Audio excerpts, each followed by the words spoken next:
Hi అండి, అందరికీ నమస్తే. నేను మీ అన్వర్. Big Boss episode 24.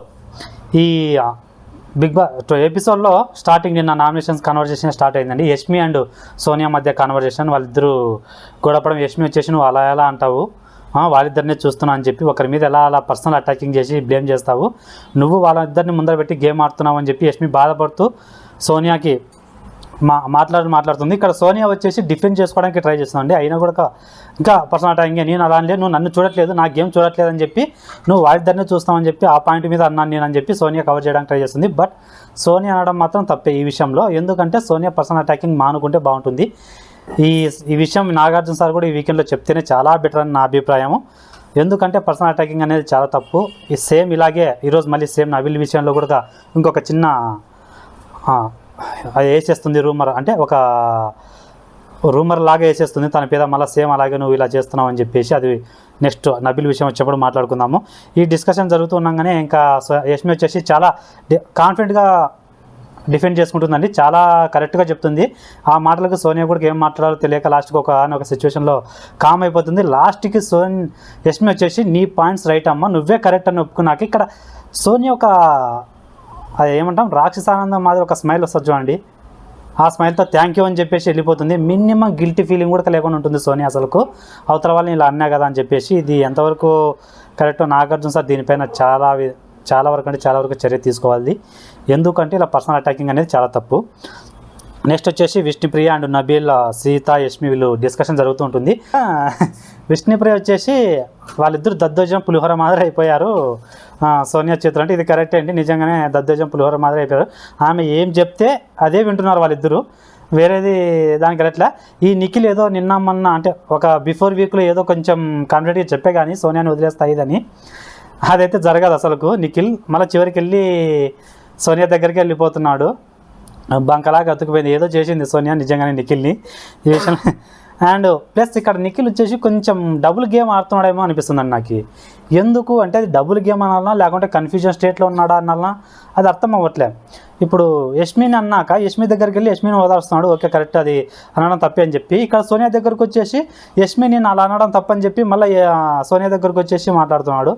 ఇలా ఎవరి దగ్గర ఎలా మాట్లాడుతున్నాడు అంటే వాళ్ళకి సపోర్టివ్గానే మాట్లాడుతున్నాడు. అది డబుల్ గేమ్ అనాలన్నా లేకపోతే కన్ఫ్యూజన్ స్టేట్లో ఉన్నాడు అనాలన్నా లేకపోతే కన్సర్న్స్ ఇవ్వాలని వాళ్ళు బ్యాడ్గా అనుకుంటారని చెప్పి అలా చెప్తున్నాడు, అర్థం కావట్లే. నిఖిల్ తన స్టేట్లోకి రావాలండి. గేమ్ని గేమ్లానే ఆడాలి. ఓవర్ ఎమోషన్కి గురవుతున్నాడు. ఆ ఎమోషన్స్ అన్నీ వదిలేస్తే బెటర్ నిఖిల్ ఈ విషయంలో. నిఖిల్ అండ్ నెక్స్ట్ వచ్చేసి సోనియా అండ్ నిఖిల్ డిస్కషన్ జరుగుతున్నప్పుడు ఇక్కడ సోనియా వచ్చేసి నిఖిల్ అంటుంది, నువ్వు యాక్చువల్గా నా హార్ట్ బ్రేక్ చేశావు. ఎందుకు అంటే యష్మి మీ ఇద్దరిని ముందర పెట్టి గేమ్ ఆడుతున్నావు ఉన్నప్పుడు నువ్వు స్టాండ్ తీసుకొని మాట్లాడాల్సింది. తనేం ముందరిని గేమ్ పెట్టి ఆడట్లేదు, మా ఇద్దరిని ముందర పెట్టి గేమ్ ఆడట్లేదు అని చెప్పి నువ్వు స్టాండ్ తీసుకోవాల్సింది, నువ్వు తీసుకోలేదు. అక్కడ నువ్వు నా హార్ట్ బ్రేక్ చేశావని చెప్పి సోనియా అంటుంది. కానీ ఇక్కడ నాకు ఎక్కడో హార్ట్ బ్రేకింగ్కి అది కాదేమో సిచ్యువేషను, ఆ టాపిక్ కాదనుకుంటా. తనని సేవ్ చేయలేదు అన్న విషయంలో హార్ట్ బ్రేక్ అయిందని నేను అనుకుంటున్నాను. దాన్ని డైరెక్ట్గా చెప్పలేక ఇలా ఇండైరెక్ట్గా ఈ విషయం గురించి చెప్పిందేమో అని నా అభిప్రాయం. మీకేమనిపిస్తుందో కమెంట్ చేయండి. Next Vishnu and Prithvi and Sita discussion జరుగుతుంటుంది. ఇక్కడ విష్ణుప్రియ వచ్చేసి పృథ్వీతో అంటూ ఉంటుంది అనమాట, నెక్స్ట్ నామినేషన్లో తను కూడా ఎమోషన్ అవుతుంది, ప్లస్ నిఖిల్ని ఎమోషనల్గా వీక్ చేస్తుంది. ఈ పాయింట్ చెప్పి నువ్వు సోనియాని నామినేట్ చేయాలని చెప్పి విష్ణుప్రియ ఇన్ఫ్లుయెన్స్ చేద్దామని చెప్పి ట్రై చేస్తుంది. కానీ పృథ్వీ ఎవరండి, పృథ్వీ కూడా పక్కాగా సోనియాగా సపోర్ట్ చేస్తాడు. సోనియా, పృథ్వీ, నిఖిల్ వీళ్ళిద్దరూ గ్రూప్ గేమ్ కనపడుతుంది కూడా. ముగ్గురు కలిసి గ్రూప్ గేమ్ ఆడుతున్నారు కన్ఫర్మ్గా. నిఖిల్ నెక్స్ట్ చీఫ్ టాస్క్లో కూడా చాలా వరకు సోనియాగా సపోర్ట్ చేస్తున్నట్టే అనిపిస్తుంది. అండ్ ఈ తర్వాత ఇప్పుడు వచ్చేసి పృథ్వీ కూడా సేమ్ ఇదే పాయింటే మాట్లాడతాడు అండి. వాడు ఎందుకో ఒక్కొక్కరి దగ్గర ఒకలా మాట్లాడుతున్నాడు అని చెప్పి నిఖిల్ గురించి మాట్లాడతాడు. సో పృథ్వీ కూడా అలాగే అనిపించింది. ఈ విషయంలో నిఖిల్ డబుల్ గేమా, సేఫా, కన్ఫ్యూజ్ అవుతున్నాడా, ఏమన్నా అనుకుంటారని ఫీల్ అవుతున్నాడా అనేది అర్థం అవ్వట్లేదు అసలు నిఖిల్ గేము. అండ్ నెక్స్ట్ వచ్చేసి ఇప్పుడు కాంతార క్లాన్కి చీఫ్ లేడు కదా, ఈ చీఫ్ కోసం కాంతార క్లాన్కి ఎవరైతే చీఫ్ కావాలనుకుంటున్నారో వాళ్ళు ఒక నిఖిల్ తప్ప మిగతా వాళ్ళ బొమ్మలన్నీ ఆ ప్లేస్లో ఉంటాయండి. అక్కడ హ్యామర్ ఉంటుంది. చివరికి ఎవరి బొమ్మ అయితే మిగులుతుందో వాళ్ళు చీఫ్ అవుతారు కాంతార క్లాన్కి. ఫస్ట్ నిఖిల్ హ్యామర్ తీసుకొని ఎవరిని నువ్వు తొలగించాలనుకుంటున్నావో తొలగించు అని బిగ్ బాస్ చెప్పగానే నిఖిల్ వచ్చేసి ఫస్ట్ ఆదిత్య గారిని తీసేస్తారు.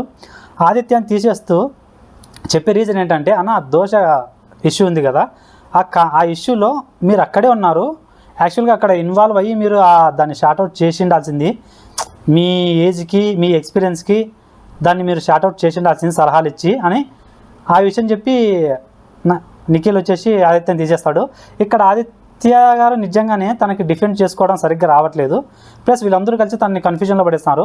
తనని సలహాలు ఇచ్చినా ఏదో విధంగా బ్లేమ్ చేసి నామినేట్ చేస్తారు, సలహాలు ఇవ్వకపోయినా సలహాలు ఇవ్వట్లేదని నామినేట్ చేస్తారు, కలిసకపోతే కలవట్లేదని చెప్పి నామినేట్ చేస్తారు.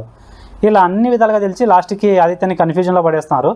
ఆయనకు ఆల్రెడీ డిఫెండ్ చేసుకోవడం తెలియదు, ఏ పాయింట్స్ ఎలా మాట్లాడుకోవాలి, ఎంత బాగా డిఫెండ్ చేసుకోవాలనే విషయం గురించి ఆదిత్య గారికి అసలు తెలియదు. ఆయన ఇంకా చివరికి మళ్ళీ తీసుకెళ్ళి కన్ఫ్యూజన్ మోడ్లో పడేస్తున్నారు. ఆయన గేమ్ ఎటు వెళ్తుందో ఏమో మనకైతే తెలియదండి. ఇంకా నెక్స్ట్ వచ్చేసి హ్యామర్ని పట్టుకోవడానికి నిఖిల్ అండ్ ఆదిత్య వీళ్ళిద్దరు ఉంటారు. వీళ్ళిద్దరిలో ఎవరైతే హ్యామర్ పట్టుకుంటారో వాళ్ళు ఎవరికి ఇవ్వాలనుకుంటే వాళ్ళకి హ్యామర్ ఇస్తే వాళ్ళు ఇంకొకరిని తొలగించాలి. ఈ నెక్స్ట్ వచ్చేసి ఫస్ట్ బ్రదర్కి వచ్చేసి ఆదిత్య గారు హ్యామర్ తీసుకొని పృథ్వీకి హ్యామర్ ఇస్తాడు. తను ఇచ్చే రీజన్ ఏంటంటే, పృథ్వీ నువ్వు చాలా ఇంప్రూవ్మెంట్ ఉంది నీ గేమ్లో, ఫిజికల్గా కూడా నువ్వు చాలా స్ట్రాంగ్, అండ్ నువ్వు మా క్లాన్కి చీఫ్గా అయితే కనుక నాకు చాలా బెటర్ అనిపిస్తుంది అని చెప్పి మంచి పాయింట్ చెప్పి పృథ్వీకి ఇస్తాడు.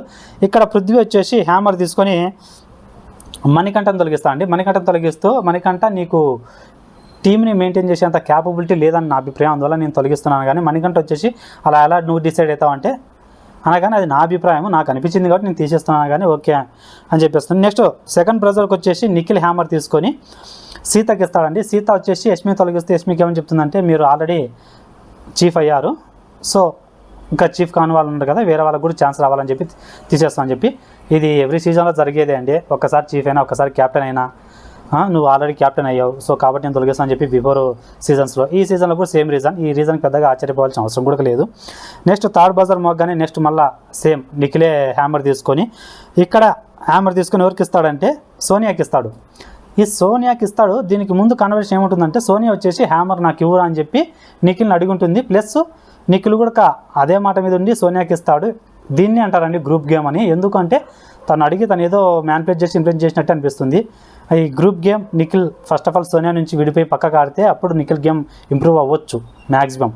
లేదు సోనియాతో ఉంటే కనుక నిఖిల్ 50 days 60 daysలోనే ఇంటికి వెళ్ళిపోయే అవకాశాలు చాలా ఉన్నాయి. అండ్ ఇక్కడ సోనియా వచ్చేసి నబీల్ని తొలగిస్తూ, ఇక్కడ ఎంత వరస్ట్ అంటే నబీల్కి ఇచ్చిన రీజన్ ఒక్కటి కూడా కరెక్ట్ కాదండి. ఏమని ఇస్తుందంటే, నీకు లీడర్షిప్ క్వాలిటీస్ లేవని నా అభిప్రాయం. లీడర్షిప్ క్వాలిటీస్ ఖచ్చితంగా ఉన్నాయి నబీల్లో. ఎందుకంటే తను మాట్లాడే విధానం హైపర్ అవ్వడు, తను మాట్లాడే విధానం బాగుంటుంది, వాళ్ళ టీమ్మేట్స్తో మాట్లాడే విధానం బాగుంటుంది, అన్నీ బాగుంటాయి. సో లీడర్షిప్ క్వాలిటీస్ ఎవరికి ఎక్కువ ఉన్నాయంటే సోనియా కన్నా నబీల్కి ఎక్కువ ఉన్నాయని నేను చెప్తాను. ప్లస్ సేమ్ మళ్ళీ అదే పర్సనల్ అటాకింగ్ అండి.